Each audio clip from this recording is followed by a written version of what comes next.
جن فتنوں کا دور ہے،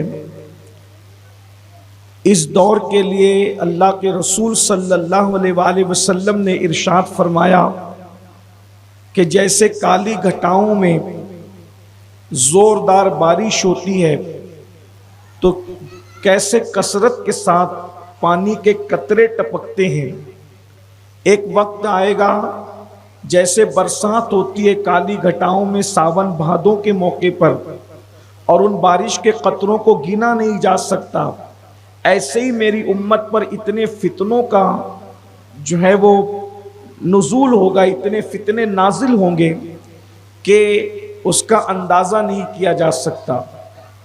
دور حاضر کے فتنوں میں ایک سب سے بڑا فتنہ یہ ہے کہ ایمان کے معاملے میں خاص طور پر عورتوں کو متزلزل کرنے کی کوشش کی جا رہی ہے۔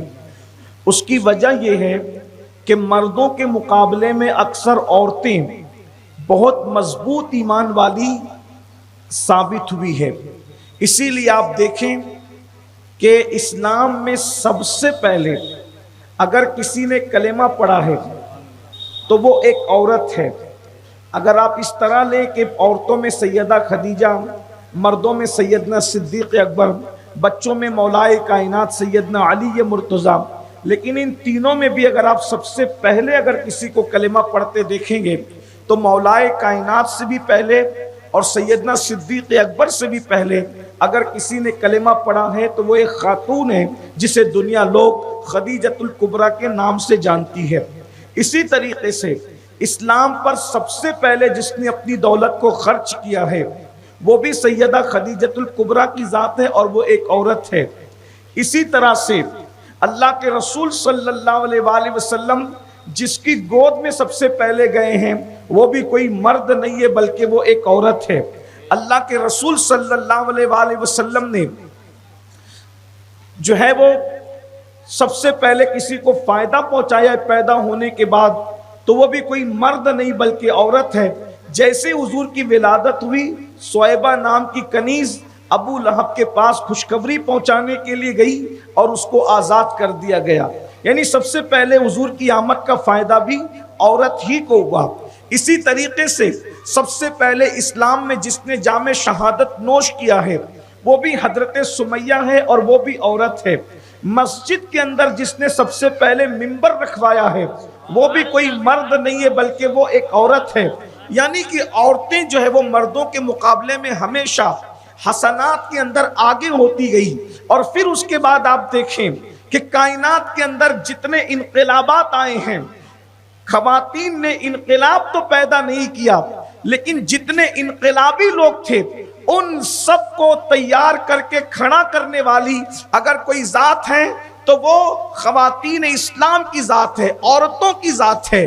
میرے پیارے آقا صلی اللہ علیہ وآلہ وسلم کی کنیزوں، کون نہیں جانتا کہ اللہ اکبر امام حسین کی استقامت جو کربلا کے اندر ہے، یقین جانے ہم اس بات کو ببانگ دہل کہہ چکے ہیں، کہتے بھی ہیں، اگر سیدہ فاطمہ جیسی ماں تربیت کے لیے میسر نہ آتی تو امام علی مقام کا یہ کردار جو لوگوں نے دیکھا ہے وہ کہاں میسر آتا۔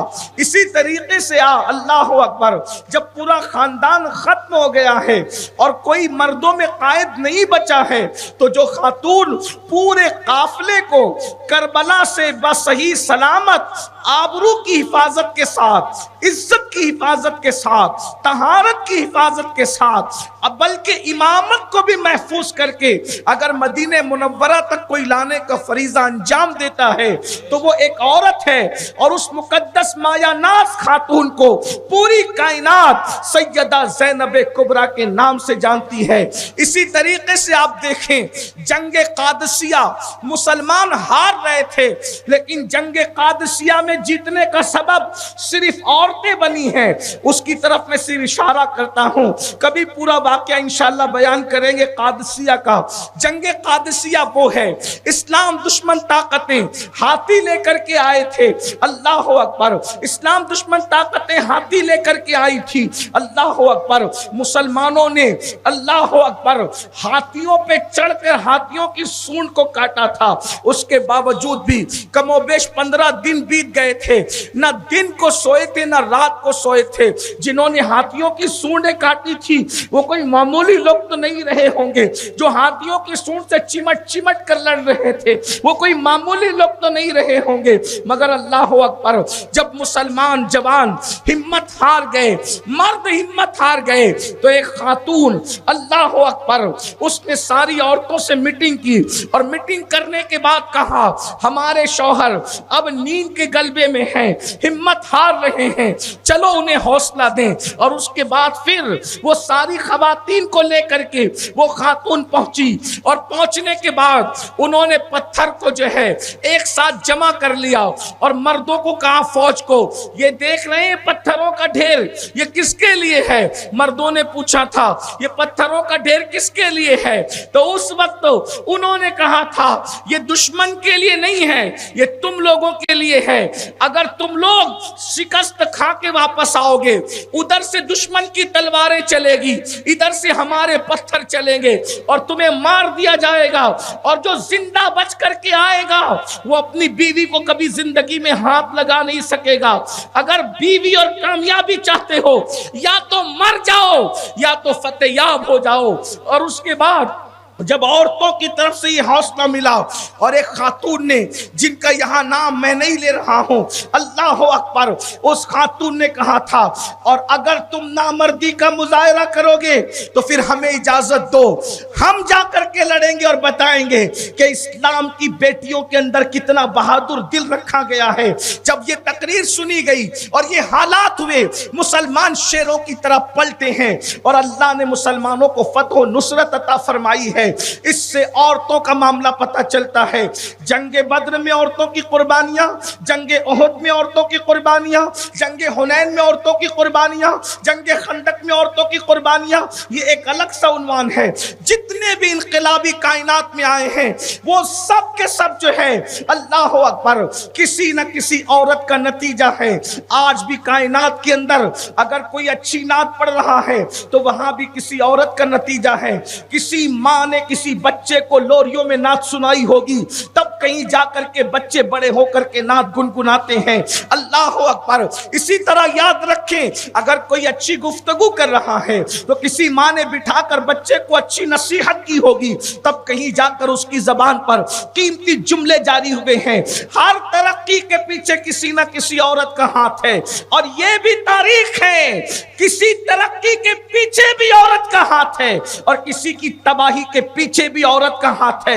ऐ खातून जन्नत की कनीजों, दुनिया इंसान को अच्छी तरह जांच चुकी है, दुनिया इंसान को अच्छी तरह पढ़ चुकी है। तरक्की भी औरतों की वजह से मिलती है, तबाही भी औरतों की वजह से मिलती है।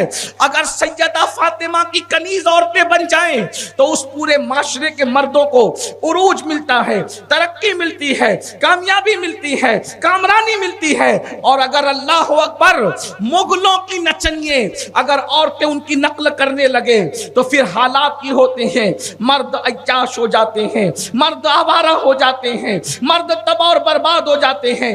अब दुनिया फैसला कर चुकी है, अगर दुनिया में मर्दों को बदलना है तो औरतों को तब्दील किया जाए।